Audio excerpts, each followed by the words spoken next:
ناظرین السلام علیکم، آپ سبھی کا ایک بار پھر استقبال ہے ہمارے شو قرآنی سوروں کی معرفت میں۔ رسول اللہ صلی اللہ علیہ وآلہ وسلم نے فرمایا، قرآن اللہ کے بعد سب سے افضل چیز ہے۔ گویا جس نے قرآن کی عزت کی اس نے اللہ سبحانہ و تعالیٰ کی عزت کی، جس نے قرآن کی توہین کی اس نے اللہ سبحانہ و تعالیٰ کی توہین کی۔ اب ہم جب کسی کو عزت دیتے ہیں یا کسی کی عزت کرتے ہیں تو ہم کیسے اس کی عزت دیتے ہیں کہ ہم اس چیز کو، اگر ایک بک ہے اس کی رسپیکٹ کیسے کی جاتی ہے؟ کیا صرف اس کو طاق میں سجا دینے سے اس کی رسپیکٹ ہوتی ہے، یا کبھی کبھی نکال لیا، دیکھ لیا، اس پر دھول جم رہی ہے؟ اس کی رسپیکٹ یہ ہوتی ہے کہ اس کو بار بار پڑھا جائے، کوشش کی جائے کہ اگر صرف پڑھ نہیں سکتے تو سمجھ لیں۔ بہت سے ایسے ہیں جو عربک سے واقف نہیں ہیں، اس کا رومن ٹرانسلیشن پڑھ لیں، اس کا ترجمہ پڑھ لیں، تو اس سے پتہ چلے گا کہ گھر میں قرآن تو ہے لیکن آپ نے اسے سجا کر نہیں رکھا بلکہ آپ اس کی تلاوت بھی کرتے ہیں۔ اور آج ہم آپ کو ایک ایسے ہی سورہ ہدیہ کر رہے ہیں جس کا نام ہے سورہ مطففین، جو ہم جانیں گے کہ یہ سورہ ہم سے کیا کہہ رہا ہے اور اس میں ہمارے لیے کیا پیغامات چھپے ہوئے ہیں۔ ایک بار پھر اس میں ہمارا ساتھ دے رہی ہیں ذاکرہ تفسیر فاطمہ رضوی۔ السلام علیکم آپا۔ علیکم السلام ورحمۃ اللہ وبرکاتہ۔ آپا بہت بہت شکریہ کہ آپ ہم لوگوں کو اتنی اچھی چیزیں بتاتی ہیں، اور سب سے امپورٹنٹ قرآن کو آپ ہمارے لیے آسان کر دیتی ہیں۔ پہلا سوال ہم آپ سے یہی پوچھنا چاہیں گے کہ یہ جو سورہ مطففین ہے اس کے بارے میں کچھ بتائیں کہ کہاں نازل ہوا، کتنی آیتیں ہیں، اس کا تعارف پیش کریں۔ اعوذ باللہ من الشیطان الرجیم، بسم اللہ الرحمن الرحیم، وبہ نستعین وہو خیر وناصر ومعین۔ سب سے پہلے جو آپ نے بات کہی کہ ہم آپ کو یہ ساری باتیں بتاتے ہیں، دراصل یہ کام ہم اپنے لیے کرتے ہیں تاکہ کچھ ہم اپنے آپ کو بھی سنوار سکیں، اپنے علم میں بھی اضافہ کر سکیں۔ اور قرآن کے لیے وہ ایک خوبصورت شعر ہے کہ تعبیر و تجارت میرا ایمان نہیں ہے، ہر در پہ جھکے سر یہ میری شان نہیں ہے، ہر لفظ کو سینے میں بسا لو تو بنے بات، طاقوں پہ سجانے کا یہ قرآن نہیں ہے۔ اور اسی وجہ سے ہم قرآن کے ہر لفظ کو، ہر سورے کو سمجھنے کی کوشش کر رہے ہیں، اس کے پیغام کو جاننے کی کوشش کر رہے ہیں۔ اسی سوروں میں سے ایک سورہ مطففین ہے۔ مطففین مکی سورہ ہے، اور کچھ مفسرین نے یہ بھی کہا ہے کہ شاید مدنی سورہ بھی ہے، کچھ حصہ مدینے میں کچھ حصہ مکی میں، لیکن اگر پورے کلی طور پر دیکھیں تو اسے مکی سورہ کہا گیا۔ کل آیات اس میں 36 ہیں، اور اس سورے کو مطففین نام اس لیے دیا گیا کیونکہ مطففین کا معنی ہوتا ہے کم تولنے والا۔ اچھا، تجارت جو کرتے ہیں، جو لوگ کچھ چیزیں بیچتے ہیں، کچھ چیزیں خریدتے ہیں تول کر، تو جو کم تولنے والے لوگ ہوتے ہیں، کسی طرح سے کم دیتے ہیں لوگ خریداروں کو، ان کو مطففین کہا گیا ہے۔ اور نہ صرف یہ کہ مطففین کہا گیا بلکہ ان کے لیے ویل کہا گیا کہ ویل ہے ان کے لیے۔ اللہ یہ لفظ اس وقت استعمال کرتا ہے جب کسی کی بہت زیادہ بڑی برائی ہوتی ہے اور اس برائی کو مینشن کرنا ہوتا ہے، تب اللہ ویل کا لفظ استعمال کرتا ہے۔ اور ویل کے لیے دوسری تفسیر بھی بتائی گئی ہے کہ ویل جہنم میں ایک کنویں کا نام ہے، جس میں جن لوگوں کے لیے لفظ ویل استعمال کیا گیا ہے ان کو وہاں پر رکھا جائے گا، اور وہ کنواں ایسا ہوگا کہ جس کی آگ بہت زیادہ جلا دینے والی ہوگی، اس میں عذاب بہت سخت ہوگا، اس کو ویل کہا جاتا ہے۔ تو کم تولنے والوں کی بات کی ہے اللہ نے اور ان کے لیے ویل کہا ہے۔ اور اس کے علاوہ اللہ نے ان لوگوں کی اس میں بات کی ہے کہ جو بڑے بڑے گناہ کرتے ہیں، اور وہ بڑے بڑے گناہ بھی صرف اس وجہ سے کرتے ہیں کیونکہ انہوں نے قیامت کا انکار کیا ہے۔ جن کو یہی نہیں معلوم ہے، یا جو اس بات کا انکار کر دیتے ہیں کہ قیامت کیا چیز ہے، حساب و کتاب کیا چیز ہے، ان کے لیے نیکی اور برائی میں کیا فرق رہ جاتا ہے۔ جب ہمیں معلوم ہوگا کہ حساب و کتاب ہونے والا ہے تبھی تو ہم نیکی اور برائی کی طرف جائیں گے۔ خوب تو ان کی بات کی اللہ نے جو قیامت کا انکار کرتے ہیں۔ اس کے علاوہ اللہ نے ان لوگوں کی بات کی ہے اس سورے میں جو مومنین کا مذاق اڑاتے تھے اور مذاق اڑا کر ان پر ہنستے تھے، ان کی بات کی ہے۔ پھر ان کا کیا حشر ہوگا قیامت میں، اور جن کا مذاق اڑایا گیا ان کو کیا اجر دیا جائے گا، ان کی بات اللہ کرتے ہوئے سورے کو ختم کرتا ہے۔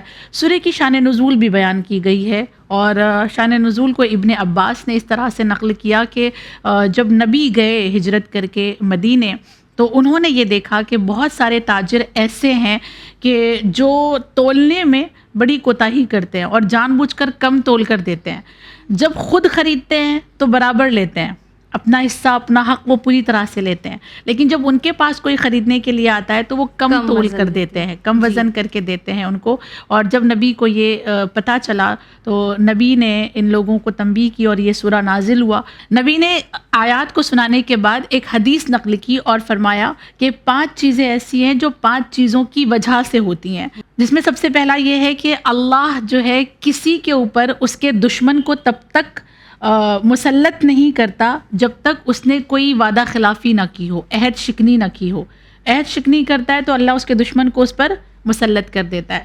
دوسرا یہ کہا کہ کبھی کوئی قوم یا کوئی امت فقر و فاقہ کا شکار نہیں ہوتی مگر یہ کہ اس نے حکم الہی کے خلاف کوئی حکم دیا ہو. اللہ کا حکم کچھ اور تھا، تم نے کچھ اور حکم دیا تو اللہ پھر تمہیں غربت دکھائے گا. تیسرا یہ کہا کہ کوئی قوم ایسی نہیں ہے کہ جس کی زراعت ختم ہو گئی اور قحط کا اس نے سامنا نہ کیا ہو مگر یہ کہ اس نے کم تولا ہے. جب وہ کم تولتا ہے تو پھر وہ قحط کا سامنا کرتا ہے. اور پھر چوتھا یہ کہا کہ کوئی قوم ایسی نہیں ہے جو اپنی قوم میں بہت زیادہ موت دیکھتی ہے اور وہ موت اس وجہ سے دیکھتی ہے کیونکہ ان کے درمیان فحاشی بہت زیادہ عام ہو جاتی ہے. پانچواں یہ کہا کہ کوئی قوم ایسی نہیں ہے کہ جو بارش کے کم ہونے کے درد کو برداشت کرے مگر یہ کہ اس نے زکوٰۃ نہیں دی ہو. اس میں اللہ کے نبی نے ایک چیز یہ مینشن کی ہے کہ قحط آتا ہے، زراعت ختم ہو جاتی ہے، تجارت میں برکت ختم ہو جاتی ہے جب انسان کم تول کر دیتا ہے. تو یہ سورہ کی ایک مختصر سی پہچان کہہ دیں، ایک مختصر سا تعارف کہہ دیں جو اس طرح سے بیان کیا پر جہاں ہم رہتے ہیں ان کو تو ان آیتوں سے کوئی لینا دینا ہی نہیں ہوگا. سب ہم جس ملک میں ہیں جہاں انہیں تو کیا فرق پڑتا ہے، وہ تو سب کم ہی تولتے ہیں. ہم کیا کر سکتے ہیں، اس میں ہم بھی شکار ہوتے ہیں جو کسٹمر ہیں. ایک تو کم تولا گیا پھر یہ عذاب بھی ہم پر آتے ہیں. دیکھیں جو کم تول رہا ہے ان پر عذاب ہے، لیکن کیا آپ یہ کہہ سکتی ہیں کہ کوئی مسلمان تاجر نہیں ہے؟ نہیں ہوں گے، بہت سارے مسلمان تاجر ہیں، بہت سارے بزنس کرتے ہیں. اور ایک بات اس کو آپ نے اگر چھیڑا ہے تو یہ بھی سن لیں آپ کہ اس میں صرف تولنے والوں کی بات نہیں ہے کہ اگر کم تول رہا ہے تو اس کو عذاب ہوگا. اس سے انہیں کی بات نہیں ہو رہی ہے. کوئی چیز ایسی جو گن کے دی جاتی ہے، گننے میں بھی اگر کمی کی ہے تب بھی وہ متففین کہلائے گا اور تب بھی اس کو عذاب ہوگا، تب بھی اس کے لیے ویل ہوگا. کچھ ایسی چیزیں ہیں کہ قرض ہم نے لیا تھا کسی سے 5,000 اور جب ہم اس کو لوٹا رہے ہیں تو 4,000 کم کر کے لوٹا رہے ہیں، تب بھی وہ متففین کہلائے گا. تو یہ بہت ساری چیزیں ہیں کہ جو کسی کے حق میں کمی کرے، آپ اس کو ان شارٹ ایسے سمجھ لیں، ناانصافی کرے، عدالت سے کام نہ لے، کسی کی حق کو وہ تلف کر دے، تو پھر وہ سارے کے سارے متففین میں آئیں گے. جی آپا، آپ بتا رہی تھی کہ یہ جو کم تولنے والے ہیں ان پہ رسول اللہ صلی اللہ علیہ وسلم نے تب ان کو یہ سورہ بتایا تھا. کیا اماموں کی کوئی حدیث ملتی ہے کم تولنے والوں کے لیے؟ امام نے بھی ان پہ کچھ سختی کی ہو؟ کچھ بڑی خوبصورت ایک روایت ہے ازبغ بن نباتہ کی کہ وہ کہتے ہیں کہ امیر المؤمنین ہمیشہ جو ہے ممبر پر جاتے تھے اور ممبر پر جانے کے بعد تجارت کرنے والے جتنے بھی تاجر ہیں ان سے مخاطب ہوتے تھے اور مخاطب ہونے کے بعد کہتے تھے کہ اے تاجروں، تم تب تک تجارت نہ کرنا جب تک تجارت کے فقہی مسئلے کو حاصل نہ کر لینا. یعنی تجارت کے بھی فقہی مسائل ہیں، تو جب تک یہ 3 بار مولا فرماتے تھے. جب بھی یہ جملے کو فرماتے تھے مولا تو 3 مرتبہ اس کو ریپیٹ کرتے تھے کہ اے تاجروں، پہلے فقہی مسائل کو تم جان لو، اس کے بعد تجارت کرو. کیونکہ تجارت میں بھی فقہی مسائل ہیں کہ آپ کتنا منافع رکھ سکتے ہیں، کتنا منافع آپ کو رکھنا ہے، کتنے میں خریدنا ہے، کتنے میں بیچنا ہے، کیسے تولنا ہے، کیسے آپ کو گنتی کرنی ہے. تو مولا یہ فرماتے ہیں. اس کے بعد امام باقر علیہ الصلوۃ والسلام کی ایک حدیث ہے کہ فرماتے ہیں کہ امیر المؤمنین روزانہ کوفے کے بازار میں جاتے تھے، ان کے کاندھے پر تازیانہ رکھا ہوتا تھا اور پھر بلند آواز سے تمام تجارت کرنے والوں کو مولا مخاطب کرتے تھے اور مخاطب کر کے فرماتے تھے کہ اے تاجروں، اللہ سے ڈرو اور جب لوگ مولا کی آواز سن لیتے تھے تو سارے کے سارے اپنی تجارت کو روک کر مولا کی باتیں سننے لگتے تھے. جب مولا دیکھتے تھے کہ سب میری طرف مخاطب ہو گئے تو پھر مولا فرماتے تھے خدا سے خیر طلب کرو اور اپنے معاملات کو آسان کر کے اللہ سے برکت حاصل کرو, اور جتنے بھی خریدار تمہارے پاس آتے ہیں ان خریداروں کو جھوٹی قسم کھا کر یا جھوٹ بول کر اپنے سامان کو نہ بیچو, ظلم کرنے سے پرہیز کرو, اور جتنے بھی لوگ تمہارے پاس آتے ہیں ان کے حق کو ادا کرو, اور جو سود ہے اس کے قریب کبھی بھی نہ جاؤ, اور کبھی بھی وزن کرنے میں کمی نہ کرنا, لوگوں کے ساتھ انصاف کے ساتھ پیش آنا. یہ اس قدر ڈرا دینے والی بات ہے کہ امیر المؤمنین اگر آ کے کہہ رہے ہیں کہ کم نہ تولنا اور اللہ سے ڈرتے رہنا, کیونکہ خداوند کریم نے متففین کے لیے ویل کا وعدہ کیا ہے. تو جب اللہ نے ویل کا وعدہ کیا ہے تو پھر ذمہ داری کیا ہے کہ ہم متففین نہ بنیں. ہم تجارت کرنے والے اگر ہیں, بزنس مین اگر ہیں, تو پہلے فقہی مسئلہ حاصل کر لیں, اس کے بعد تجارت کریں. ہم کم تولنے والے, کم گننے والے, کم واپس کرنے والے نہ بنیں. قسم کھا کھا کے, جھوٹی قسم کھا کھا کے لوگ بیچتے ہیں نا, مولا کیا فرما رہے ہیں, جھوٹی قسم کھا کے, جھوٹ بول کے اپنے پروڈکٹ کو کبھی نہ بیچنا. مولا نے سختی سے منع کیا ہے. اور جتنے بھی تاجر ہیں, مسلمان تاجر ہیں, ان تمام لوگوں سے میری التماس ہے کہ ہر تجارت سے پہلے سورہ متففین کو ایک بار ضرور پڑھیے. آپا پلٹتے ہیں ایک بار پھر ہمارے سورے کی طرف. تو یہ جو سورہ متففین ہے اس کے پڑھنے کی کیا فضیلت ہے, یا اس سورے میں کیا فضیلتیں ہیں جو بیان کی گئی ہیں؟ اللہ نے کیونکہ اس سورے میں بھی وہ لوگ جن کا مذاق اڑایا گیا تھا اور ان کو جنت میں داخل کرے گا, اللہ ان کو کس طرح سے مشروب عطا کرے گا, ڈرنکس عطا کرے گا, اس کا تذکرہ کیا ہے. لہٰذا نبی کریم صلی اللہ علیہ وآلہ وسلم کی ایک حدیث ہے, فرمایا کہ جو کوئی بھی سورہ متففین کو پڑھتا رہے گا پروردگار عالم اسے قیامت کے دن شراب طہور سے سیراب کرے گا. یعنی وہی جو شرابیں جنت میں ہوں گی, جو نہریں جاری ہوں گی, وہ اللہ انہیں عطا کرے گا. اس کے بعد دوسری روایت ہے امام صادق علیہ الصلوۃ والسلام سے, مولا نے فرمایا کہ اگر کوئی انسان سورہ متففین کو اپنی واجب نمازوں میں پڑھتا ہے, ادا کرتا ہے, تو قیامت کے دن وہ جہنم سے محفوظ ہو جائے گا. نہ وہ جہنم کو دیکھے گا, نہ جہنم اس کو دیکھے گی.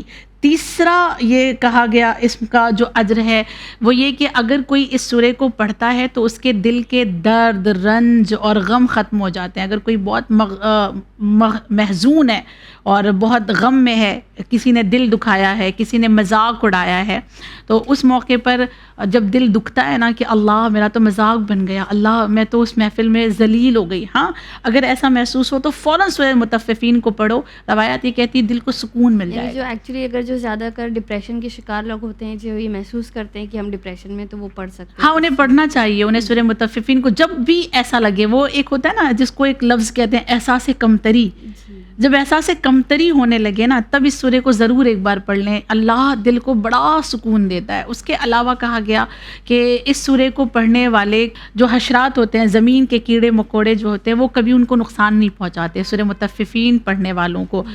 تو ممبئی جیسی سرزمین پر جو لوگ رہتے ہیں چھوٹے چھوٹے سے گھروں میں, اکثر زمین پر سونا ہوتا ہے ان کو, تو کبھی مشکل ہوتی ہے, کبھی ایسا ڈر لگتا ہے کہ کوئی نہ کوئی آ جائے گا, جانور وغیرہ, جی کیڑے مکوڑے آ جائیں گے, نقصان پہنچا دیں گے. ان کے لیے بڑی مفید ہے یہ سورہ کہ اگر وہ پڑھ لیں تو حشرات انہیں کبھی بھی تکلیف نہیں پہنچائیں گے. یہ سورہ پڑھنے کا اجر ایک اور یہ بیان کیا گیا ہے کہ انسان اس سورے کو پڑھنے کے بعد اپنے آپ کو اللہ کی امان میں دے دیتا ہے. جیسے اس سورے کو پڑھا, اللہ اس کی حفاظت کرنے کے لیے خود مامور ہو جاتا ہے, اور اللہ کہتا ہے میں اس کا محافظ ہوں. اگر اللہ کسی کا محافظ بن جائے پھر اسے کس کی ضرورت ہے. پھر اتنا چھوٹا سا سورہ 36 آیتیں تو کچھ بھی نہیں ہوئی. ہاں لیکن اس میں اتنی چیزیں چھپی ہوئی ہیں. اللہ نے ایک ایک لفظ میں بہت ساری چیزوں کو چھپا کے رکھا ہے. جی آپا, اس سورے میں ایک ذکر ہے, ورڈز ہیں سجین اور علیین, تو کیا معنی ہیں ان کے, کیا ہوتے ہیں یہ چیزیں؟ جب ہم روز قیامت اللہ کی بارگاہ میں کھڑے ہوں گے تو جو اعمال نامے دیے جاتے ہیں نا, اعمال نامے دینے کے بھی کچھ پروسیس ہیں, جس میں سے اعمال نامہ کچھ اس طرح سے دیا جائے گا کہ پورے گروپ کو دیا جائے گا. اچھا, یعنی پورا ایک قوم تھی, ایک ملت تھی, ان کا اعمال نامہ ان کے گروپ کے اعتبار سے ایک اعمال نامہ ایسا دیا جائے گا، اور ایک اعمال نامہ ایسا دیا جائے گا کہ کچھ لوگوں کو رائٹ ہینڈ میں دیا جائے گا، کچھ لوگوں کو لیفٹ ہینڈ میں دیا جائے گا۔ تیسرا اعمال نامہ جو ہوگا وہ انڈیویجول دیا جائے گا، نیکی کرنے والوں کو اور برائی کرنے والوں کو۔ تو جو برائی کرنے والے ہیں ان کے جو اعمال نامے ہیں ان کو سجین کہا گیا، اچھا، برے اعمالوں کو، برے اعمال کرنے والوں کو، کہ ایک کتاب ہے، یا یوں سمجھ لیجئے کہ سجین جو ہے وہ ایک کتاب کو کہا گیا ہے، ایک رجسٹر کو کہا گیا ہے، کتاب مرقوم جو لفظ آیا ہے کہ ایک رجسٹر ہے، ایک کتاب ہے جس میں ساری برائیاں ان کی لکھی ہوئی ہیں۔ تو برائی کرنے والے کے ہاتھ میں جو نامہ اعمال دیا جائے گا اسے سجین کہا گیا کہ یہ تمہارا ہے، یہ جو کچھ بھی تم نے کیا ہے اللہ سب کچھ دیکھ رہا تھا، سب کچھ لکھا جا رہا تھا، اب یہ تم اس کو سنبھالو اور اس کی جو بھی سزا ہوگی تمہیں دیکھنا ہے۔ علیین اعلیٰ سے بنا ہے، بلندی سے بنا ہے نا؟ تو علیین سے ہمیں سمجھ میں آتا ہے کہ سجین کا اپوزٹ ہے۔ علیین وہ کتاب ہوگی، وہ رجسٹر ہوگا جس میں نیکی کرنے والوں کی نیکیاں درج ہوں گی، اور روز قیامت تمام نیکی کرنے والوں کو وہ دیا جائے گا ان کے ہاتھوں میں۔ تو یہ سجین اور علیین میں یہی فرق ہے کہ سجین برائی کرنے والوں کے نامہ اعمال اور علیین نیکی کرنے والوں کے اعمال نامے۔ علیین کے لیے یہ کہا گیا، ایک روایت بڑی خوبصورت ہے، وہ یہ کہ سجین جو ہے وہ زمین کا آخری حصہ، یعنی سب سے نچلا، یعنی اعمال نامے میں بھی ایسا اعمال نامہ جو سب سے نچلے حصے میں پست ہوگا وہ سجین ہے۔ اور علیین وہ ہے کہ جو 7ویں آسمان سے اوپر عرش الہی سے تھوڑا نیچے۔ اللہ کتنا خوبصورت ہوگا وہ منظر کہ جب کسی کو علیین دیا جائے گا، وہ رجسٹر دیا جائے گا جو 7ویں آسمان سے بھی اوپر اور عرش الہی سے تھوڑا نیچے ہوگا۔ تو یہ فرق بتایا گیا ہے سجین اور علیین میں۔ آپا ایک اس میں 22ویں آیت ملتی ہے جس میں کہا گیا ہے کہ ابرار کو نعمت دی جائے گی۔ تو یہ ابرار کون ہے یہ لوگ، اور ابرار کے کیا معنی ہیں؟ یہ اگر ہم سورے کو سیریل وائز پڑھتے چلے جائیں گے تو اللہ نے اس علیین کی بات کرنے کے بعد یہ جملہ کہا ہے، ان الابرار لفی نعیم، کہ ہم جو ہے وہ ابرار لوگوں کو نعمتوں سے نوازیں گے۔ تو اگر ظاہری معنی ہم دیکھیں، تفسیر کے اعتبار سے دیکھیں تو ابرار وہی لوگ ہوں گے جو علیین ہیں، یعنی متقی، پرہیزگار، شہید جو لوگ ہیں جن کو پروردگار عالم بڑے خوبصورتی کے ساتھ جنت کی طرف لے کے جائے گا۔ لیکن اگر تعویل کو دیکھیں کہ تعویل کے اعتبار سے ابرار کسے کہا گیا ہے، کون لوگ ہیں، تو ایک حدیث ہے امام حسن مجتبی علیہ الصلاۃ والسلام کی، مولا نے فرمایا کہ اللہ نے قرآن میں جہاں کہیں بھی ابرار کہا ہے وہ ابرار خدا کی قسم ہم پنجتن ہیں۔ اس ابرار سے مراد علی ابن ابی طالب، حضرت زہرا سلام اللہ علیہا، محمد مصطفیٰ صلی اللہ علیہ وآلہ وسلم، میرے بھائی حسین اور میں، یہ 5 ہستیاں ہیں جس کو اللہ قرآن میں ابرار کہہ کے پکارتا ہے۔ ابرار یعنی وہ جو سب سے زیادہ بلند ہوں گے، جو علیین سے بھی زیادہ بلند ہوں گے، اور ان کو ابرار کہا گیا۔ اس کے علاوہ جتنے بھی متقی، پرہیزگار، اطاعت گزار، اللہ کی بندگی کرنے والے، وہ تمام ابرار کہلائیں گے اور علیین میں ان کا شمار کیا جائے گا۔ تو آپا یہ ان کو کیا نعمت دی جائے گی، اور ان ابرار کے علاوہ اگر کوئی یہ نعمتیں حاصل کرنا چاہے تو کیسے کر سکتے ہیں؟ ابرار کے لیے جو نعمتیں بتائی گئی ہیں، آپ دیکھیے، اس سے پہلے ہم لوگوں نے سورہ نبا پڑھی جس میں کہا اللہ نے سلسبیل دے گا، زنجبیل دے گا۔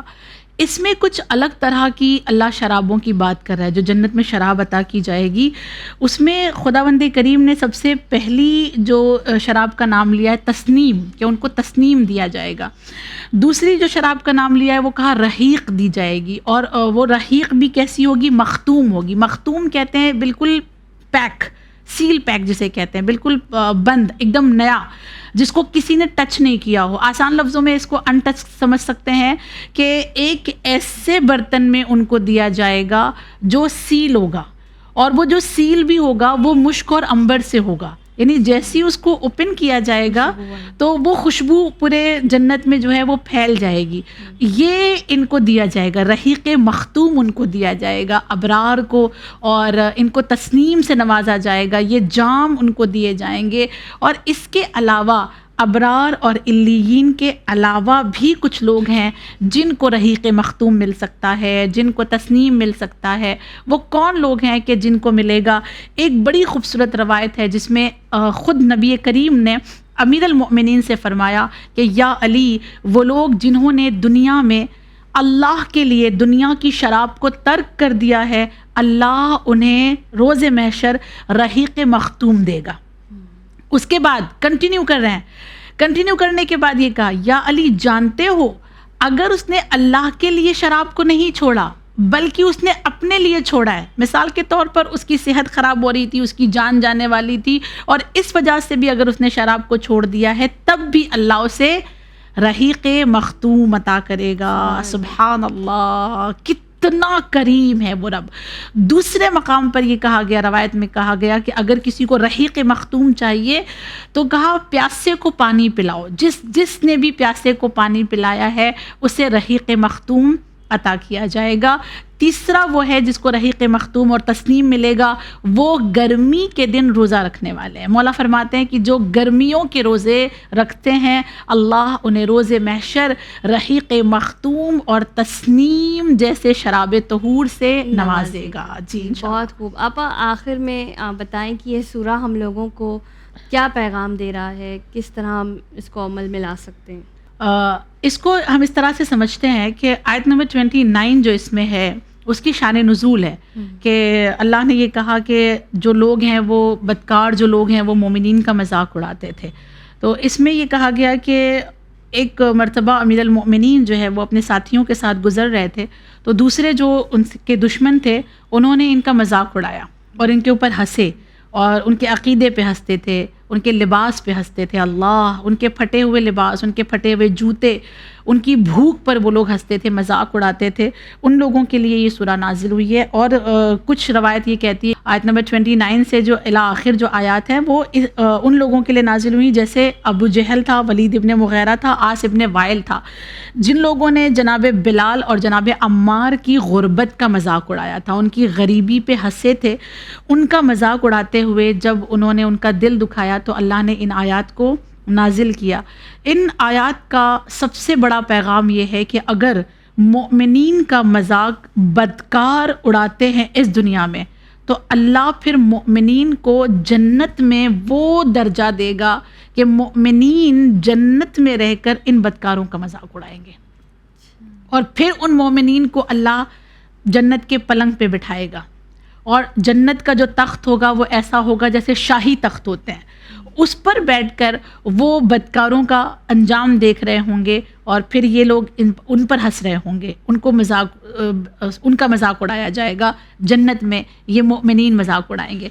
یہ اللہ کی طرف سے ہمارے لیے پیغام ہے کہ تم کسی کا مذاق اڑا کے خوش مت ہونا، کیونکہ یہ لوگ جب مذاق اڑاتے تھے تو مذاق اڑانے کے بعد گھر جاتے تھے اور ایسا پریٹینڈ کرتے تھے کہ ہم لوگ ایک جنگ جیت کر آئے ہیں، کسی کا مذاق اڑانے کے بعد اتنی خوشی مناتے تھے۔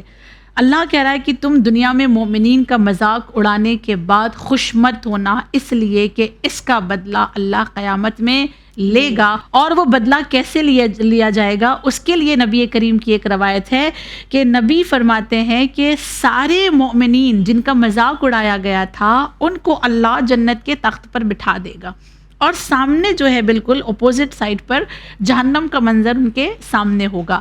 پھر خدا کرے گا یہ کہ جہنم میں ایک دروازہ کھولے گا، اور جہنمی جو ہے وہ یہ سمجھیں گے کہ اچھا یہ دروازہ کھل گیا، اس کا مطلب ہمارا عذاب ختم ہو گیا ہے اور ہم باہر جا سکتے ہیں، اور جیسے ہی وہ دروازے تک آئیں گے اور باہر نکلنے کی کوشش کریں گے دروازہ بند ہو جائے گا، پھر وہ اندر چلے جائیں گے، کچھ دیر کے بعد پھر دروازہ کھلے گا اور یہ سمجھیں گے کہ ہمارا ختم ہو گیا عذاب، ہمیں باہر جانا ہے، پھر دروازہ بند کر دیا جائے گا، اور ایسا کئی بار ہوگا۔ اور جب یہ منظر مومنین دیکھیں گے تب مومنین ہنسیں گے، اور مومنین ہنس ہنس کر اپنے دل کو سکون دیں گے کہ دنیا میں تم نے ہمارا مذاق بنایا تھا، ہم کو جینے نہیں دیا تھا، ہم پر ہنستے تھے، آج دیکھو تمہارے اعمال کا تمہیں کیسا صلہ ملا ہے۔ اس لیے ہم کوشش کریں کہ ہماری طرف سے کسی مومن کا دل نہ دکھے، ہم کسی مومن کا مذاق نہ اڑائیں، کسی کے لباس کا، کسی کے رہنے سہنے کے ڈھنگ کا، کسی کی غربت کا ہم مذاق اڑاتے ہوئے اپنے آپ کو بڑا نہ سمجھیں۔ تکبر اللہ کو سب کچھ گوارا ہے، خدا کو انا اور تکبر برداشت نہیں ہے۔ جی بہت بہت شکریہ آپ کا، جزاک اللہ، بہت خوب۔ ناظرین، جو سورہ یہ پیغام دے رہا ہے وہی ہمارا بھی پیغام ہے کہ اگر ایک مومن کی انسلٹ کی جاتی ہے تو پھر اللہ اسے پرسنلی لیتا ہے، اور ہم لوگ کبھی بھی ظاہر ہے کہ اللہ کو آفینڈ نہیں کرنا چاہیں گے، اس کو ناراض نہیں کرنا چاہیں گے۔ تو ایک مومن کی عزت کریں اور ان سوروں کی تلاوت کریں۔ اب آپ جب انشاءاللہ تلاوت کریں گے تو ایک نئی روشنی کے ساتھ، ایک نئی معرفت کے ساتھ، اور ہم لوگوں کے لیے دعا کریں اسی پیغام کے ساتھ۔ آپ دیکھتے رہیے چینل ون، مجھے دیجیے اجازت، شکریہ، خدا حافظ۔